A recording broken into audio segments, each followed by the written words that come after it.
You know those cash counters that you see at like the bank, they can put like a stack of money and it's like, "Durr," and it pulls it through and it says, these are, of these bills, or these are 30 of these bills, or like you can sort it into all kinds of things. Those cash counters now, they actually scan the serial number of every bill. And they keep a database of every serial of every bill that they scan, even when they're going by, like, 130 seconds. And guess what those cash counters are now? Yeah, they're networked, right?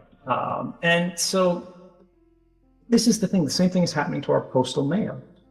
The USPS in the United States, they photograph addressing information for every piece of mail now they process. And these are just the challenges that we face, right? They see it as metadata. Like maybe they don't know what you spent that money on, but they know that that cash was deposited by this person at this bank, eventually, this business. And the last time that the system writ large saw this bill was over in this state or that, and it was withdrawn by this person at that time. And we have no idea how the federal government is using these programs. We have no idea how the banks are using these programs on sort of surveillance and link analysis, like how sort of financial flows occur. But then, as you say, then we get cryptocurrency. Now, cryptocurrency, and by this I'm just going to say Bitcoin, is really failing comprehensively terribly on the privacy angle. And I've said this again, and people are like, oh, Taproot, look at what Taproot actually does. Taproot does not fix Bitcoin's privacy problem. And there's some arguments that it makes it worse by this sort of fragmented address space, making forensic sort of flow analysis easier. This kind of wallet is using an ancient address. They sent a payment to this new person with a new form of address, right? But the change address went back to the old one. So even though there's one input, two outputs, you can tell one was a payment and one was a sort of a refund or change of it. Shouldn't be like that. There's no reason for it to happen. We see so many different privacy clones. Zcash, I have said repeatedly, really does the best in this space with their shielded transactions. The criticism is that like these transactions don't occur by default, which is valid. In my opinion, they should happen by default.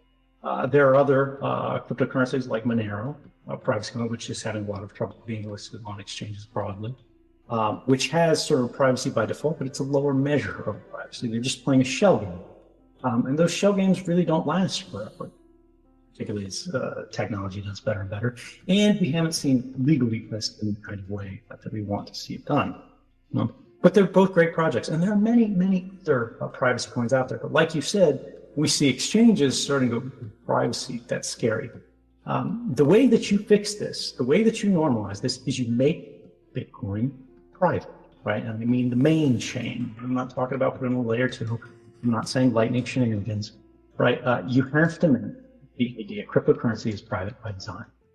And once you normalize that, it's fait accompli. And it's really frustrating, I think, for a lot of people in space that the core development team for Bitcoin has not prioritized this, because the longer they wait, the more obstacles are going to be put in place to prevent that from being the case. Right now, Bitcoin really can't be delisted by exchanges. And the sooner we take advantage of that, the better off we will be. And this was never the norm historically. A lot of this flew out of like September 11th with like counterterrorism financing. And like counterterrorism financing at like Bank of America, like we want terrorists to be sending financial flows over Bank of America, because then we know what they're doing. We know who it's going to. We can knock on their door and like we can blow up their house, right? The way we deal with these things is really crazy, because we structured these new policies in the panic. I'm sorry, I didn't mean to jump in there. But I think it's important. Actually, maybe you could tell us a little bit more about that.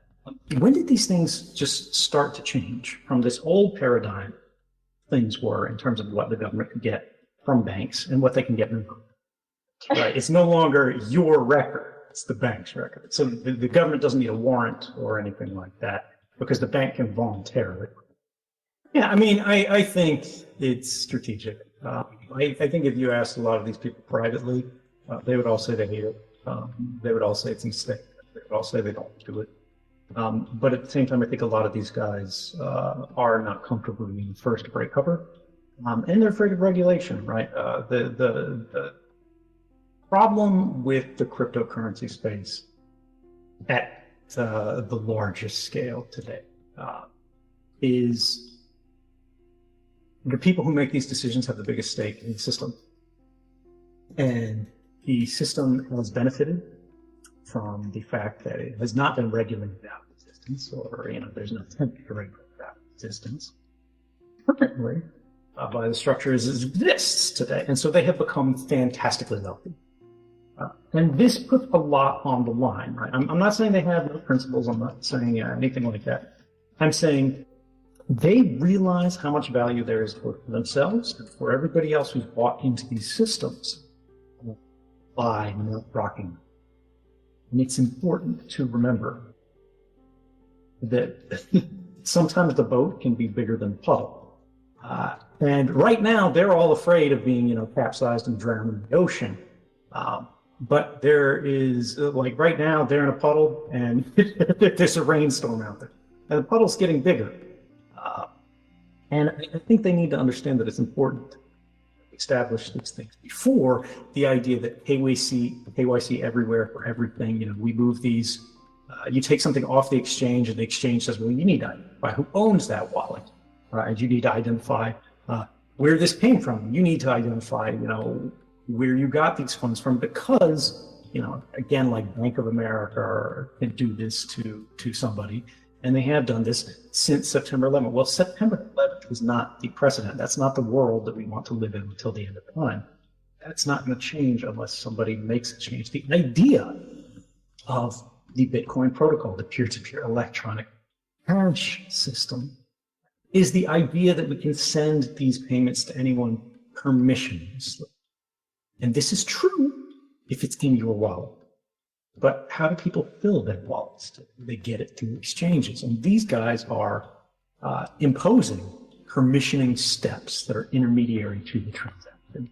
And the only way to defeat that is to allow some kind of purification step, right? Where we remove all of the taint, we remove all of the identification, we remove all of the cruft being imposed at this external level, this external layer in the system, and return it to this idea that we can have direct trade, we can have direct commerce, we can have direct interaction, anyone, anywhere. Until we recognize that and realize that and enforce that, or at least provide opportunity through the protocol level, crypto hasn't gotten to where it needs to be. Yeah, there's so many problems that, even if we step away from privacy, we know China is trying out their digital yuan, and the idea, the hot, exciting idea that was being written about in Bloomberg on this, is that they could issue money that has an expiration date because it's digitally provided, right? They can set the rules on this. They own the wallets, they distribute this, the tokens they create, they can script however they want. And so they go, well, for economic stimulus, we can give a payment, and if you don't use it, you lose it. But simply the idea that anyone anywhere can revoke your money is terrifying. How can anyone say, we're all going back to gold at that point, digging in the ground and burying acorns in the forest like squirrels. There's actually an argument to be made for thousands of years. That's why sometimes you find caches of buried coins under something else in England.